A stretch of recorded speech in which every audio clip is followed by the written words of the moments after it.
बुर्ज मंडी के गयूर मुसलमानों, यकीन नहीं आता, जाओ कब्रिस्तान चले जाओ, है इलाके में कब्रिस्तानियां, दफनाते हो ना इंशाल्लाह मुर्दे, हफ्ते में एक आधा तो दुनिया से जाता ही होगा। बड़े शहरों में चले जाओ, यकीन जानो हमारी अपनी मस्जिद में रोजाना 4-5 ऐलान मरकज के अंदर होते हैं।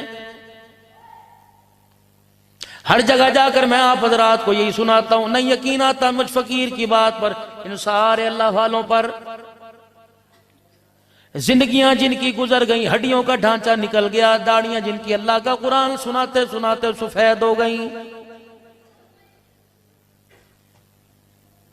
नहीं यकीन आता, कब्रिस्तान चले जाना, किसी की माँ आराम कर रही है, किसी के अब्बू जान आराम कर रहे हैं, किसी के खानदान रिश्तेदार में से कोई आराम कर रहा है, जाओ जाके सुबह कुरान खानी करके फातिहा करके पूछ लेना।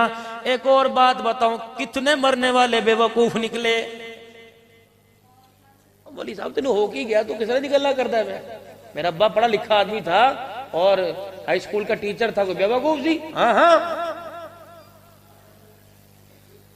बीए करा के गया औलाद को, एमए करा के गया औलाद को, एक को भी कुरान पाक पढ़ा के नहीं गया। अल्लाहु अकबर।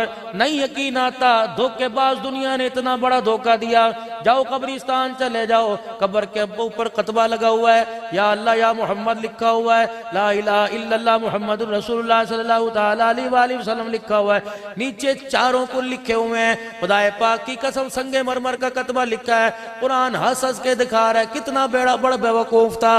अल्लाहु अकबर। कुरान कब्र के ऊपर के लिए नहीं आया, कुरान तो कब्र में जाने के लिए आया था।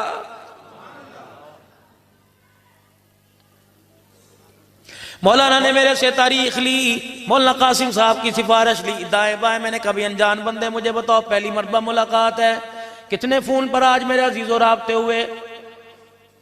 खुदा ना करे राब्ता मुनक़ते हो जाता, अल्लाह ना करे रस्ते में धुंध पड़ जाती, मैं कहाँ जाता। अपना ज़ादेरा, अपने पेट्रोल गाड़ी के पैसे मैं साथ लेके आया, मुझे भूख लगी, पानी रोटी के पैसे भी मैं साथ लेके आया। दाना कहेंगे, अकलमंद कहेंगे मौलवी साहब चंगा कीता। अगर मैं सारी रात मेरे अजीजों रोड पे खड़ा रहता, कहता पेट्रोल डलवाने के पैसे नहीं, लोग कहते कमला आदमी, तेरे पास पैसे नहीं थे तो घर से निकला क्यों है। यकीन जानो ये कैसा बेवकूफ है। अल्लाह अकबर। मेरे अजीजों, सब कुछ कब्र के अंदर नहीं लेके गया, सब कुछ छोड़ गया। कुरान कब्र में लेके जाना चाहिए था, सीने में लेके जाना चाहिए था। खुदा के कुरान को भी कब्र के ऊपर छोड़ के चला गया है। ये कैसा मुसाफिर है। खुदा पाक की कसम, इसे दुनिया अकलमंद नहीं कहेगी, दुनिया बेवकूफ कहेगी।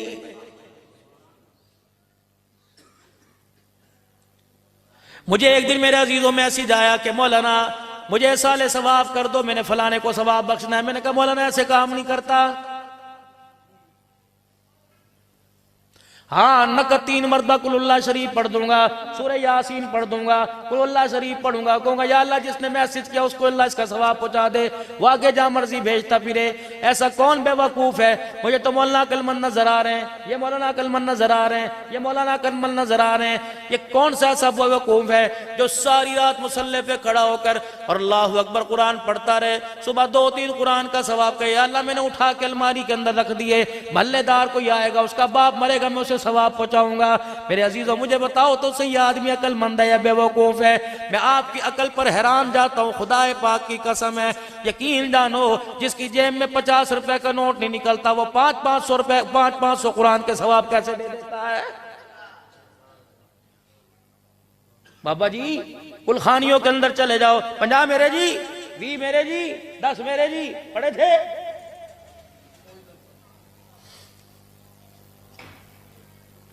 कयामत का दिन होगा, अल्लाह फरमाएंगे हिसाब तो तेरे से तेरी नेकियों के बाद में लूंगा। जो 50 कुरान इसे बख्शे थे बता किससे लेके आया था, पहले दे दिया ना तू। चिन्होट वालों मैंने दाएं बाएं झंकी धरती पर भवाने में देखा। यकीन जानो फौतगी हो जाए बढ़ चढ़ के आएंगे, हाजी अल्लाह का हुक्म। ओके हाँ जी मनिया, हाजी ये तो नमूदन नुमाइश होगी, दिखलावा हो गया। आता कोने के अंदर बैठ जाता, एक मरतबा सूरह फातिहा पढ़ता, 3 मरतबा सूरह इखलास पढ़ता। सूरह फातिहा की बरकत से अल्लाह जन्नत का दरवाजा खोल देता, 3 मरतबा कुल अल्लाह पढ़ने की बरकत से पूरा कुरान पाक अल्लाह कब्र के अंदर पहुंचा देता।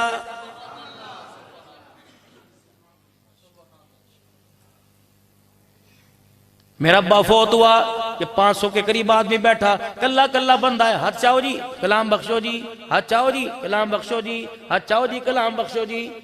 कोई तरीके का आ रहे हैं यार, ये खुदा के वास्ते तुम गलत मतलब ना लेना मेरी बात का। सवाब भी हक है, एसाले सवाब भी हक है, मैयत की रूह को पढ़ के बख्शना भी हक है, लेकिन जो तरीका हम कर रहे हैं मेरा जो तरीका सही नहीं। आते मजलिस के अंदर मैंने पढ़ा, मैं तो 500 मरतबा हाथ उठा लिया, और मेरे से बड़ा गम किसको होगा, मेरा बाप मरा, मेरी तो जुबान हर वक्त ला इलाहा इल्लल्लाह दुरूद शरीफ पढ़ रही है। आप आते, आपने जितना पढ़ना था पढ़ते, फिर यूं करके हाथ उठाकर आप दुआ करते, मेरी मर्जी में हाथ उठाता ना उठाता, आपको हुक्म करने की कोई जरूरत ना होती। आप हाथ उठाकर मरने वाले पे मेहरबानी करते, आसमान वाला हाथ फेरने से पहले तुम्हारे पे मेहरबानी फरमा देता।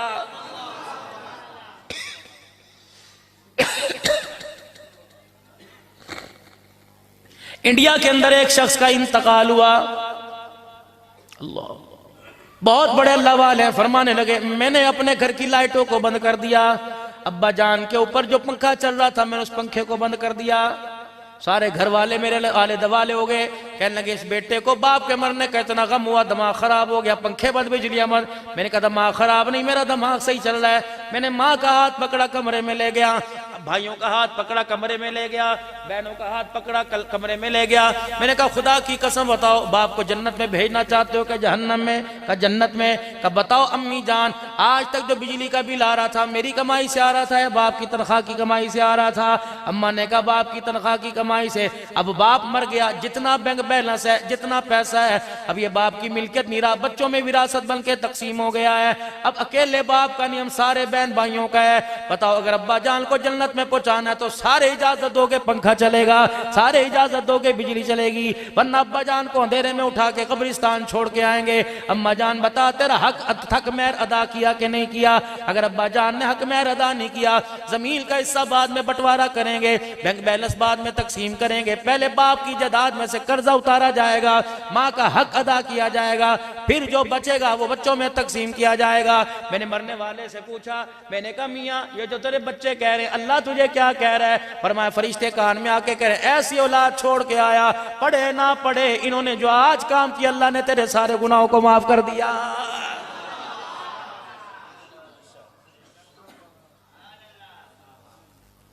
छोड़ दो दुनिया के धंधे, धोखा।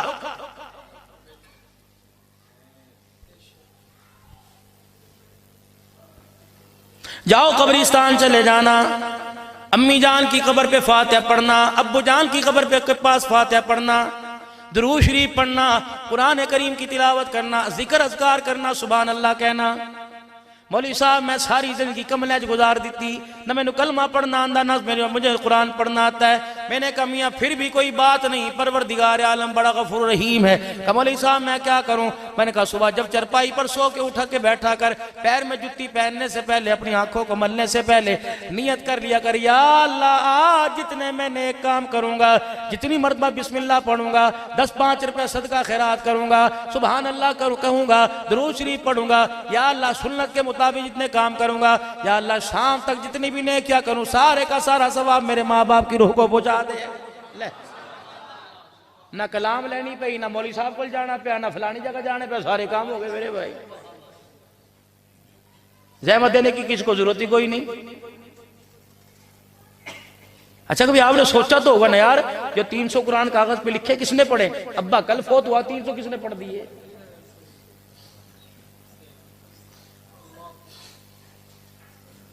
तो किसी का अब्बा फौत हो गया ना, मौलवी साहब के पास चला गया, अब्बू फौत हो गए, गुलाम बख्श दो। उन्होंने कहा बेटे क्यों नहीं बख्श देते?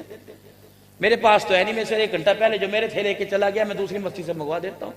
उन्होंने दूसरी मस्जिद वाले को फोन किया, उन्होंने कहा भाई मेरा नमाजी फौत हुआ, कुछ कलाम दे दो। उन्होंने कहा ले 570 कुरान पाक। उसने कौन सा पढ़ने थे? उन्होंने पुत्र 570 लिख ले। दूसरी जगह फोन करने लगा, उन्होंने कहा मौलवी साहब उनकी कर दे पे, क्या कलाम नहीं बख्शवानी? उन्हें आज जोड़े, उन्होंने कहा अब्बे नूं जन्नत पहुंचाना, जन्नत तो अगे नहीं पहुंचाना, तुहाडी मेहरबानी नहीं काफी ने। सही गल है कि नहीं गल? सुनो, मैयत के बख्शवाने का तरीका भी मेरा नबी सल्लल्लाहु ताला अलैहि वसल्लम बतला के चले गए। फरमाया जनाजा घर के अंदर पड़ा है, अभी गुस्ल नहीं दिया, अभी काफूर नहीं मला, अभी वटवानी नहीं की, अभी कफन नहीं पहनाया, अभी बेरी के पत्ते डाल के पानी गर्म नहीं किया। फरमाया औलाद में से, बच्चों में से, बीवी में से कपड़ा बचाए, किसी मस्जिद से चीजें मंगवाए, खजूर की गुठलियां मंगवाए। फरमाया हराने वाला इन्ना लिल्लाहि व इन्ना इलैहि राजिऊन पढ़े, जितना हो सके 100 मरतबा, 200 मरतबा, 500 मरतबा उन कुठलियों पर कलमा तैयबा पढ़ना शुरू कर दे। 70,000 या 50,000 मरतबा कलमा तैयबा पढ़ के मैयत को दफनाने से पहले उसकी कब्र के अंदर भेज दे। जितने भी गुनाह लेके जाएगा 50,000 कलमे की बरकत से अल्लाह गुनाहों को माफ फरमा देगा।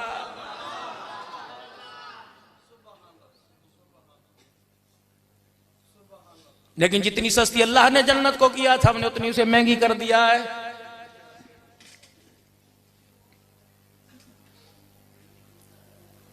कहां तक समझाए मेरे अजीजों, किस किस को समझाए?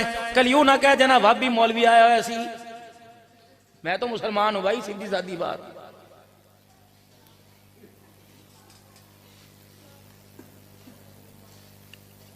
एक मर्तबा बयान करते करते कोई नाजेबा सी गुफ्तगू मेरे मुंह से हो गई। हो मुझे एक सिख ने मैसेज किया, कहने लगा पाजी पैरी पहनना तुसी भी